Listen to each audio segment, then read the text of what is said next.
So yeah, you can give her a clap.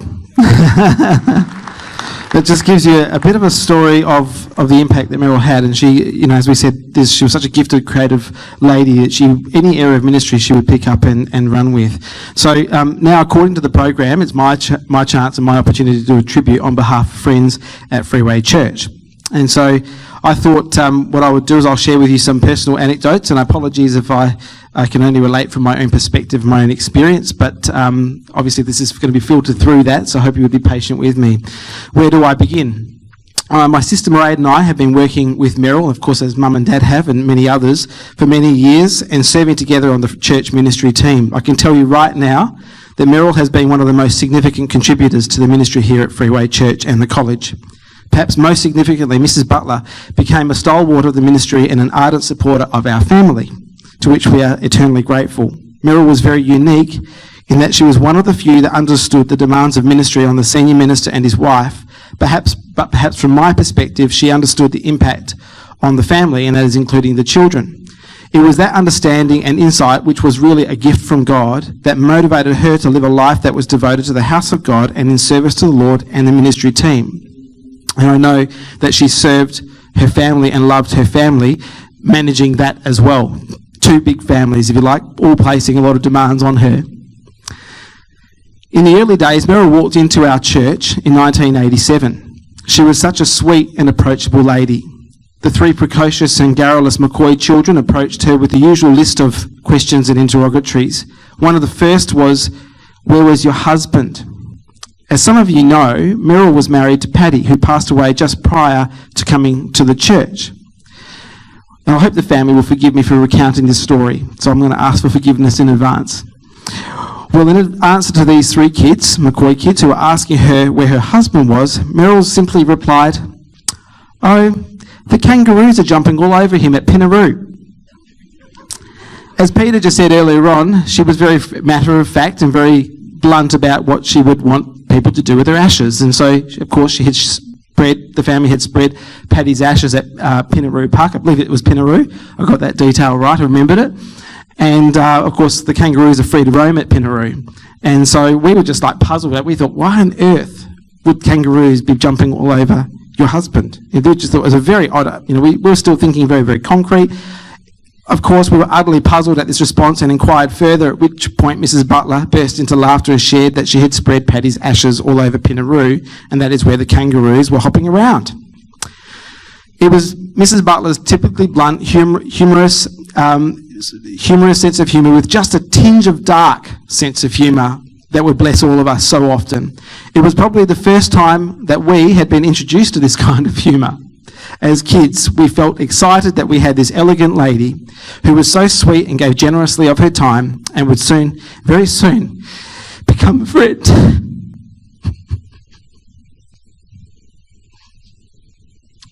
I'm sorry. What we didn't know was that over time, in many years, she would come to hold a special place in our hearts and in the hearts of many others. Indeed, for us, when we learned of Mihael's diagnosis, we just couldn't conceive of what life would be like without her. As we all know, Mrs. Butler couldn't just join a church as an occasional attendee or volunteer for the roster. She would have to take it over. And she would administrate it. And that's what she did. She would notice areas of lack, need, or incompetence and pick it up to bring the service to a higher standard. As I said, over time we got to know Mrs. Butler very well.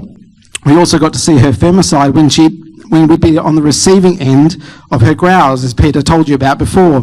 Mihael had earned the right to do that because we knew that she loved us.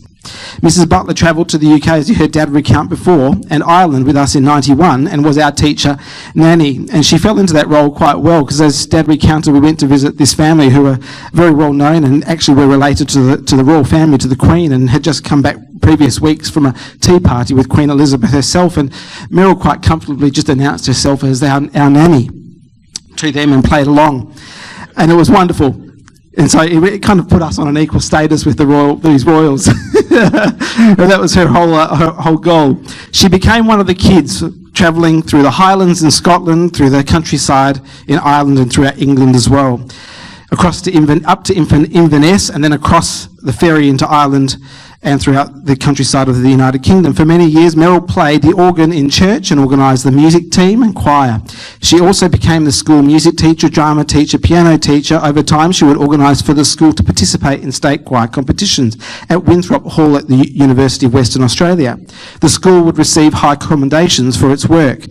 For her various students, we all went on with other music ventures, winning awards and placements at school conventions, and developed a life of musicianship and worship, another gift that Mihael gave us and passed on to the next generation.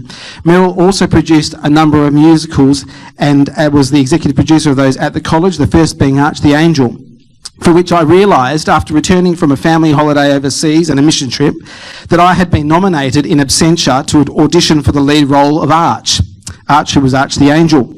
Of course, as was the case with Mrs. Butler, I soon discovered that there wasn't really an audition. She told me I was the only choice she had. We would on occasions have a tumultuous student-teacher relationship, as Kendry would be able to attest to, as I would resist her urge to push me forward and into the limelight. I really felt the pressure and at the time resented feeling forced and as though I had no choice. But within quite a few years later, it started to become clearer to me as to why Mrs. Butler would do this. She did this because she believed in me and the calling and purpose of God in my life and those that she came to serve and impact. I know she didn't just do that for me, she did it for many others as well. Many of you who are today are living testimony to that. Mrs. Butler was also, here we go, ready? The church and college receptionist, enrolment officer, church college administrator. She was one of the key intercessors for Mum and Dad for many years and demonstrated a faithfulness and loyalty that in my lifetime I have never since seen. Mrs. Butler was also a very gifted, talented lady. In addition to her music, teaching, she was also an artist, a poet, book publisher, and illustrator. Just when you think the list of things that this lady can't do, it goes on, because even in the last weeks and months of her life, she was still using her creative gift, designing her own children's board game. Now, I've simply shared with you the experiences one person, one family. Mihael had this impact on my life, but she also had an impact on my children, the next generation. Any time we would have a conversation about church, invariably Mrs. Butler was a part of it. Mihael has had an impact on so many of you here today, and I know that the stories I recount are just a small few. Mihael had a deep love for our Indigenous brothers and sisters, supporting, encouraging and cheering them on as well. And I know that many of them are here today and can testify to that.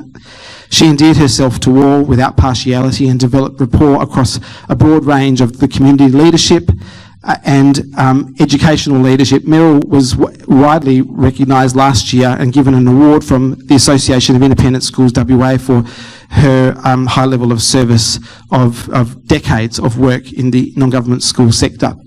She endeared herself to all and developed that strong rapport.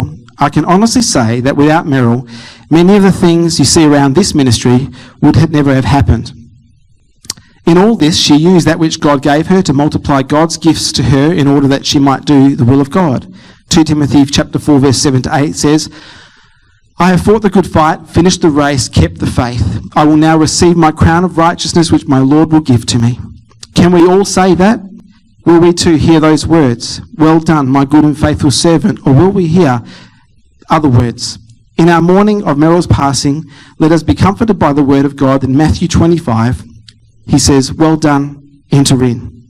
In Revelation 21:4, no more tears, death, sorrow, crying, or pain, for everything will be made new, just as God intended for it always to be. 1 Thessalonians 4:13, don't mourn as the world does, for we do so with hope of the resurrection and reunion in heaven. Our prayers have all been answered. She's finally arrived. The healing that has been delayed has now been realised. No one's in a hurry in heaven, no schedule to keep. They're all enjoying Jesus, just kneeling at his feet. And I can imagine Mihael saying this, if you could see me now, I'm walking streets of gold. If you could see me now, I'm standing tall and whole. If you could see me now, you'd see the pains erased. If you could see me now, you'd know when I'd see his face. We'll get there. You wouldn't want me to leave this place if you could see me now. John 14:27. Peace I leave with you, my peace I give to you. I do not give to you as the world gives. Do not let your hearts be troubled, and do not be afraid. Farewell, dear friend.